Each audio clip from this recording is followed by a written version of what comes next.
lagi di sini lagi ikut acara apa sih? Acara Dompet Duafa, Tarhib Ramadan. Oke. Menurut kamu acaranya gimana nih? Setelah lihat banyak orang-orang, terus banyak kegiatan, menurut kamu gimana? Variatif sih kegiatannya ya, ada mewarnai tadi. Terus tadi buka stand buku gitu ya buat baca buku di tempat. Terus juga kuistarnya keren, ada Panji Sakti. Pasti paling ditunggu. Iya, benar. Teman-teman bisa cek Duduk di sini berarti lagi rindu seseorang. untuk kesehatan ada tes apa aja? Iya. Apa sih garing? Oke. Terus juga Mendadak podcast berarti Hani duduk di sini, Hani lagi rindu seseorang. Emang siapa sih yang Hani lagi rindukan? Aduh, bahasanya kayak Orang tua, karena perantau. dari mana Hani? Dari Surabaya. Jawa Timur. Biasanya tuh pulang ke Surabaya tuh berapa bulan sekali atau pas lebaran aja atau gimana? Setahun 2 kali biasanya. Lebaran sama tahun baru. Lebaran. Merantau emang sejak kapan? Sejak kuliah atau pas kerja aja atau gimana? Sejak 2019. Waktu jadi mahasiswa. Sebelumnya udah pernah merantau waktu SMP. 3 tahun. SMA di rumah, terus kuliah di luar. Oh, oke. Pertama ngerantau tuh gimana tuh rasanya? Kan dari dulu ya. Nah, pertama itu gimana rasanya? Apalagi sekarang kan udah lulus. Dulu berarti merantau tuh masih muda banget. Iya. Itu tuh gimana rasanya? Awalnya deg-degan sih, takut nggak bisa ngapa-ngapain sendiri kan. Sebelumnya kan mesti diurus sama mama sama ayah. Awalnya deg-degan, terus clueless gitu sih, harus ngapain. Tapi kan karena punya teman-teman, akhirnya berbagi pengalaman, cerita dan lain-lain, akhirnya ya bisa-bisa aja survive. Tempat homesick sedih berapa seminggu sebulan gitu nggak sih? Pernah. Itu gimana tuh maksudnya cara ngatasin anak perantau yang baru pertama kali itu gimana? Menurutku anak perantau itu pasti dia ada yang dikejar dan ada yang dikejar dan emang ada kegiatannya gitu loh, keluar kota gitu karena ada tujuannya gitu. Jadi waktu aku 2019 itu awal-awal aku tulis tuh Mbak 3 hari nangis karena kangen orang tua, terus baru setelahnya karena mungkin kegiatannya padat, terus kenalan banyak teman dan lain-lain, akhirnya terbiasa sih. Nah, kalau dari orang tua sendiri gimana tuh melepas anak perempuannya merantau?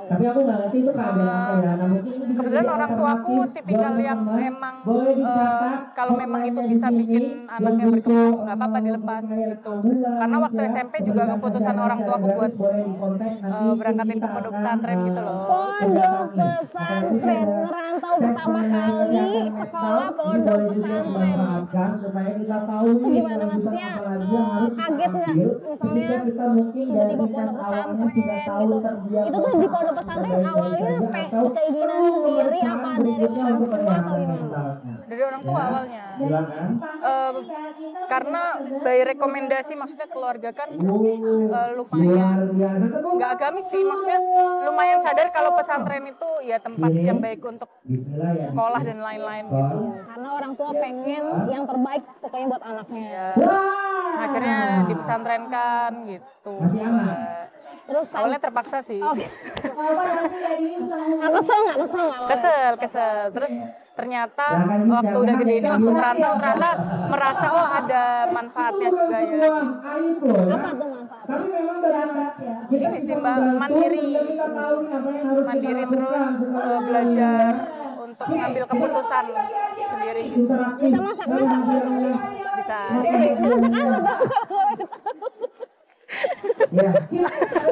Masak telur terus ya. Biasanya telur aja gitu. Telur cabai, telur balado. Goreng biasa pakai Jadi garam. telur ya.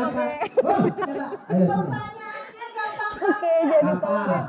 Terus nih, setelah merantau tuh udah berapa tahun berarti total merantau? Pada tanggal SMP 3 tahun, terus SMA balik ke rumah, terus kuliah kan dari 2019 sampai sekarang udah kerja di sini 2025. Berarti berapa tahun ya?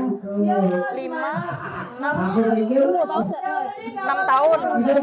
Ditambah 3 tahun SMP 9 tahun. Hampir 1 dekade merantau. Orang tua tuh suka kangennya tuh gimana sih, apalagi kan anak perempuan ya, biasanya kan anak perempuan tuh diproteksi banget nih sama orang tua gitu. Misalnya kayak posesif, udah makan belum, video call apa gitu. Iya suka gitu, suka tiba-tiba nelpon atau suka tiba-tiba ngirim pesan WhatsApp.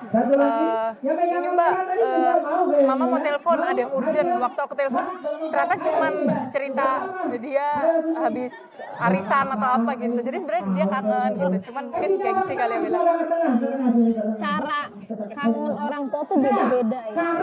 Tapi kalau misalnya rantau pasti nelpon, video call, WA, apalagi perempuan tuh agak-agak posesif ya bisa dibilangnya, tapi yang baik sih, memang wajar orang tua itu apa namanya,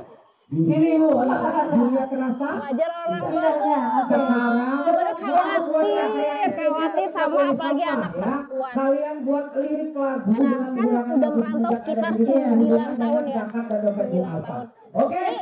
Udah 9 kali Ramadan berarti di rantau atau gimana? Boleh ceritain kan? Iya, 9 kali Ramadan nggak di rumah. Oke. Tapi kalau Lebaran pasti pulang ya. Berarti bukan Bang Toyib. Iya. Lebaran pasti pulang. Berarti bukan Bang Toyib tapi Lebarannya masih pulang. Itu gimana tuh kalau puasa, kalau Ramadan orang tua lebih nanyanya lebih sering atau udah makan sahurnya, buka puasanya gimana tuh? Pasti ini sih mereka nelponin kalau waktu sahur, pasti itu nelponin, suruh bangun dan lain-lain. Terus tarawih juga ditanyain, tarawih enggak gitu. Atau ditanyain, kebetulan kan kalau aku Ramadan pasti ada kegiatan, entah di kampus dulu atau kerja gitu, ya ditanyain ngapain aja gitu, buka puasa sama siapa gitu. Ada acara apa aja kalau Ramadan kan. Biasanya udah 9 tahun berarti, tapi pernah nggak dari 9 tahun itu ada waktu misalnya pas mau Lebaran pulang ke sana, misalnya jadi puasanya tuh ada misalnya 2-3 hari di rumah atau gitu gimana? Pernah.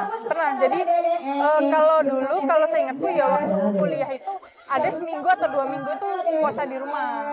Terus baru Lebaran nyambung gitu. Ada sih Mbak, ada puasa di rumah. Tapi pernah ada misalnya full puasa di rantau pernah? Pernah. Iya.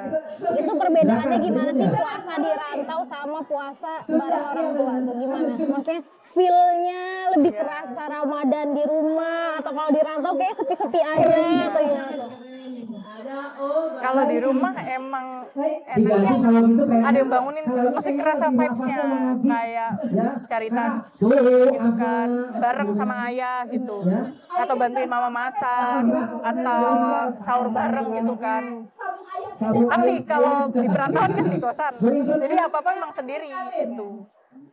Kalaupun nggak sendiri ya karena ada bukber sama temen atau ya lain, tapi sisanya memang bangun sendiri, masak sendiri atau beli makan sendiri, kadang ke warteg sendiri kayak gitu. Berarti yang paling dirindukan tuh Ada yang nemenin aja sih. kalau apa namanya makanan-makanan yang dibuat oleh orang tua gitu kan, kangen nggak itu? Iya, Kangen kangen nggak? sih. Apa sih makanan yang paling favorit kamu? Mama aku tuh suka masak. Aku tuh suka pare yang dioseng tuh. Oh, oseng pare. Atau bunga pepaya. Pokoknya aku suka masakan mama yang itu. Kalau makan di warteg itu kayak kurang lah rasanya. Masakannya sama. Anak perempuan ngerantau itu udah keren banget ya, karena memang kenyamanan dengan orang tua tuh nggak bisa digantikan sih ya. Ini udah mau Ramadan lagi. Pengen gak sih Ramadan tuh di rumah? Kangen gak sih? Kangen kayak gitu. Kangen sih, kangen banget sebenarnya. Cuman emang ada beberapa kan kayak mungkin kita punya tujuan yang emang harus, akhirnya ada beberapa hal yang harus dikorbankan gitu, beberapa momen yang harus dikorbankan. Mungkin salah satunya itu. Cuman mungkin aku berharap apa yang aku korbankan itu mungkin insya Allah akan berbuah gitu loh. Mungkin nanti aku bisa nemenin orang tua aku di masa tuanya, kan bisa Ramadan bareng mereka gitu. Jadi kayak aku berharap di masa tua orang tua aku bisa membayar momen-momen yang hilang saat ini gitu. Oke, yang mau disampaikan buat teman-teman yang ngerantau, terus buat orang tua ada yang mau disampaikan? Buat perantau, buat teman-teman perantau di luar sana, tetap semangat walaupun memang ada beberapa momen yang harus dikorbankan gitu, gak bareng keluarga dan lain-lain gitu. Aku berharap semoga momen itu bisa terbayarkan gitu di suatu hari nanti kayak gitu. Jadi tetap semangat. Oke, buat orang tua boleh dong sedikit dua kalimat. Buat orang tua disampaikan apa gitu? Orang tua aku atau Ya, orang tua kamu. Orang tua aku kan dia kenal ya Bun. Iya. Buat orang tua aku, terima kasih sudah dipercaya dan diberi kesempatan yang luar biasa gitu untuk aku. Terima kasih Ari. Semoga sehat-sehat selalu dan sukses di perantauan dan membanggakan orang tua, dan semangat juga buat perantau-perantau di sana.